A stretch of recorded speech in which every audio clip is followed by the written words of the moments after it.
Hello friend, मैं Brajesh Kumar official YouTube channel GOVT jobs for you में आज का वीडियो असिस्टेंट लाइब्रेरियन वैकेंसी से संबंधित हैं। यह जो वैकेंसी हैं संविदा के आधार पर यानी कॉन्ट्रेक्चुअल बेसिस पे आवेदन आमंत्रित हैं, लेकिन सरकारी जैसा ही है। 5 साल तक आप कॉन्ट्रेक्चुअल बेसिस पे काम कर सकते हैं। इसके अलावा 2 साल और आगे बढ़ाया जाएगा। आपकी परफॉर्मेंस अच्छा रहता है तो 2 साल और बढ़ाया जाएगा। सैलरी जो है 21,700 से लेकर 69,100 रुपये और पे लेवल 3 के अनुसार सैलरी मिलने वाला है। इसके अलावा जो अदर अलाउंस हैं यानी अलाउंसेस जो हैं वो भी मिलेगा। ग्रॉस सैलरी मंथली की बात करें तो 45,725 रुपये पर मंथ के हिसाब से मिलने की संभावना है। डिटेल जानकारी यानी नेशनल पेंशन सिस्टम का अंतर्गत 10% बेसिक का कंट्रीब्यूशन होगा और भी बहुत सारी डिटेल जानकारी इसमें दिया गया है जो आप देख सकते हैं। इस पद के लिए क्वालिफ़िकेशन की बात करें उससे पहले मैं आपको बता दूं एज लिमिट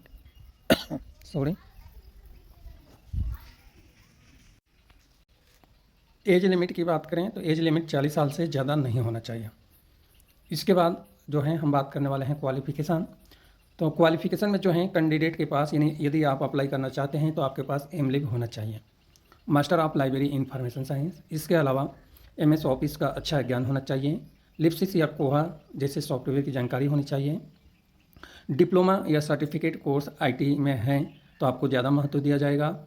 और एक्सपीरियंस की बात करें तो एटलीस्ट 5 साल का इसमें एक्सपीरियंस की जिक्र किया गया है, लेकिन यह वैकेंसी जो है कॉन्ट्रेक्चुअल बेसिस पे है तो इसलिए आपके पास एक्सपीरियंस 5 साल से कम भी है तो आप अप्लाई कर सकते हैं। इसके अलावा जो है एक्सेसनिंग जो है कैटलॉगिंग, क्लासिफिकेशन, कैटलॉगिंग, एक्सेसनिंग, बारकोड जो है RFID के थ्रू यहाँ पे लाइब्रेरी मेंटेन है तो इस पर काम करना पड़ सकता है। इन काम करना पड़ेगा ही पड़ेगा। लाइब्रेरी सिस्टम और भी डिटेल जानकारी दिया है। तो मेन क्वालिफिकेशन जो है एमलिब है। अब हमारे पास कमेंट आता है कि सर हमारे पास बिलीव है हम अप्लाई कर सकते हैं या हमारे पास डिप्लोमा है अप्लाई कर सकते हैं। तो ये समझने की बात है कि ऑलरेडी यहाँ पे लिखा है कि एमलिब होना चाहिए, उसमें बिलीव नहीं काम करता है ना डिप्लोमा काम करता है। जहाँ पे मेंशन नहीं है वहाँ पे तो आप अप्लाई कर सकते हैं, लेकिन जहाँ पे स्पष्ट रूप से लिखा है कि हाँ ये एमलिब चाहिए ही चाहिए तो वहाँ पे आप एलिजिबल नहीं माने जाएंगे। इसलिए इस बात को लेकर आपको कमेंट में नहीं करना है।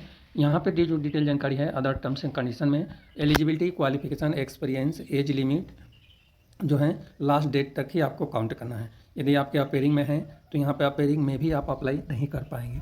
इस बात को भी विशेष ध्यान रखना है।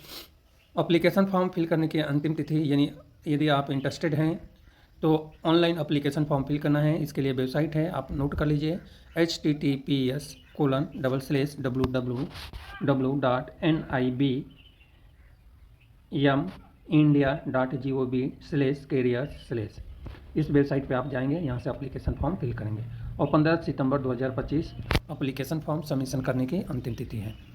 अब हम बात करें कि यह वैकेंसी कहाँ पे है। तो सुबह में मेरे पास टाइम नहीं था इसलिए मैंने वीडियो नहीं बनाया। इस टाइम मैं वीडियो बना रहा हूँ। यह जो वैकेंसी है national institute of bank management में आवेदन आमंत्रित हैं। National institute of bank management, और यह जो संस्था है आपको बता दूँ कहाँ पे है। तो यह संस्था जो है